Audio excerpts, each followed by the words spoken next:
দেরিতে হলেও এবার এইচটিসি অফিসিয়ালি বাংলাদেশে কামব্যাক করলো, তাও আবার নতুন বছরে নতুন একটা স্মার্টফোন দিয়ে। আর ফোনটা হচ্ছে এইচটিসি ওয়ার্ল্ডফায়ার E7 লাইভ।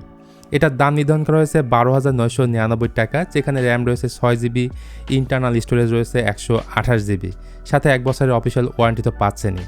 সো 13,000 টাকা বাজেট রেঞ্জের এই ফোনটা আসলে কেমন হবে, কোথায় পাবেন এই ফোনটা, যাবতীয় ইনফরমেশন থাকবে এই ভিডিওতে। আচ্ছা, এই ফোনটা আপনারা দুইভাবে পারচেস করতে পারবেন। এক হচ্ছে ফিজিক্যাল শপ বা মানে লোকাল শপ, আর অন্যটি হচ্ছে অনলাইন। অনলাইন থেকে কিনতে হলে চলে যেতে হবে selextar.com.bd এই ওয়েবসাইটে।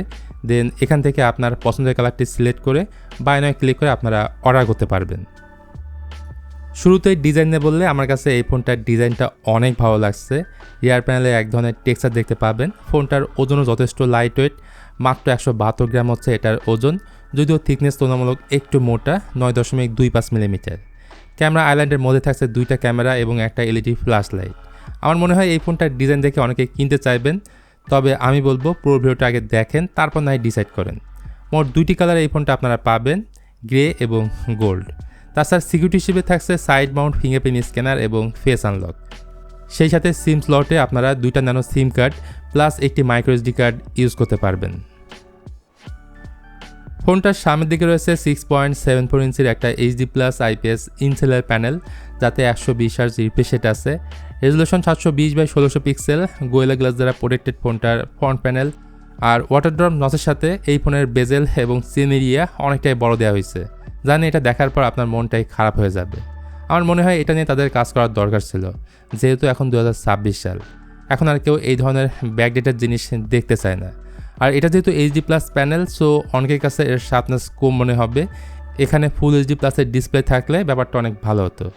অন্যদিকে এই ডিসপ্লের হাই ব্রাইটনেস মোড হচ্ছে 480 নিটস। স্বাভাবিকভাবে ডিরেক্ট সানলাইটের মধ্যে ডিসপ্লে ভিজিবিলিটি আপনারা কম পাবেন। যাই হোক, এই ফোনটার মধ্যে পরিচয় হিসেবে রয়েছে ইনিসক T615, যা 12 ন্যানোমিটার টেকনোলজির একটা চিপসেট। ক্লক স্পিড হচ্ছে 1.8 GHz। স্টোরেজ টাইপ হিসেবে রয়েছে eMMC 5.1। এখানে ইউএস জাতীয় কিছু একটা থাকলে আর একটু ভালো হতো।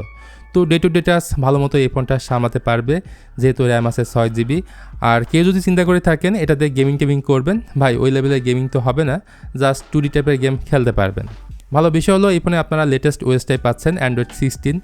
এইচটিসি ইন ফিউচারে কোনো আপডেট দিবে কিনা এটা তারা কোথাও মেনশন করেনি, তাই আমরা ধরে নিতে পারি মেজর কোনো আপডেট আমরা এই ফোনটার মধ্যে পাচ্ছি না। ব্যাটারি আছে 5000 mAh এর, আর ফোনের বক্সে পাওয়া যাবে মাত্র 10 ওয়াটের একটা চার্জার, যেটি দিয়ে ফুল চার্জ করতে প্রায় 2 ঘন্টার উপরে সময় লাগবে। আমার মতে এখানে কমপক্ষে 15 ওয়াটের চার্জার দেওয়ার দরকার ছিল। সো আমার মনে হয় এটাও একটা কমতির জায়গা। ক্যামেরা সেকশনে এই ফোনটার রিয়ারে পাওয়া যাবে 2টা ক্যামেরা, যার মধ্যে একটা হচ্ছে 50 মেগাপিক্সেলের প্রাইমারি ক্যামেরা, পরবর্তী সেন্সরটা একটা অক্সিলারি লেন্স, আর সামনে চলে আসলে পাওয়া যাবে একটা 8 মেগাপিক্সেলের সেলফি ক্যামেরা। এই ফোনটার ক্যামেরা কোয়ালিটি সব মিলে আমি বলবো এভারেজ গ্রেডের। যদি বেশি আলোতে ছবি তোলেন তাহলে ভালো ছবি পাবেন, যেখানে HDR ব্যালেন্স ভালোই, বাট শার্পনেস অনেকটাই কম পাবেন। অন্যদিকে কম দামি ফোনে লো লাইটের ছবি ভালো আসে না, এটা একদমই কমন একটা ব্যাপার। ভিডিওর ক্ষেত্রে এই ক্যামেরায় 1080p 30fps ভিডিও রেকর্ড করতে পারবেন এবং ভিডিওতে প্রচুর শেখে আসবে। তো এইচটিসি ওয়ার্ল্ডফায়ার E7 লাইভ বাংলাদেশে একদমই নতুন এসেছে এবং এই বছরে তারা বাংলাদেশে প্রথম অফিসিয়াল ফোন নিয়ে আসলো। সো আশা করি সামনের দিনে তারা ভালো ভালো স্মার্টফোন এখানে লঞ্চ করবে।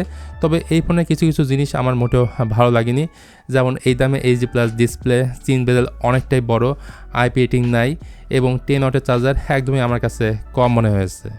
তবে 13,000 টাকার ফোন হিসেবে এই ফোনের ডিজাইন, বেশি র্যামের অপশন, লেটেস্ট Android 16, এই বিষয়গুলো আবার ভালো লাগছে। আজকের ভিডিওটি এখানে শেষ করতে হচ্ছে। ফোনটি বাজেট অনুযায়ী আপনার কাছে কেমন মনে হয়েছে সেটা অবশ্যই জানাবেন কমেন্ট করে। ভিডিওটি ভালো লাগলে লাইক করতে পারেন, শেয়ার করে দিতে পারেন আপনার বন্ধুদের সাথে। সবাই ভালো থাকবেন, দেখা হবে অন্য কোনো টপিকস নিয়ে খুব তাড়াতাড়ি।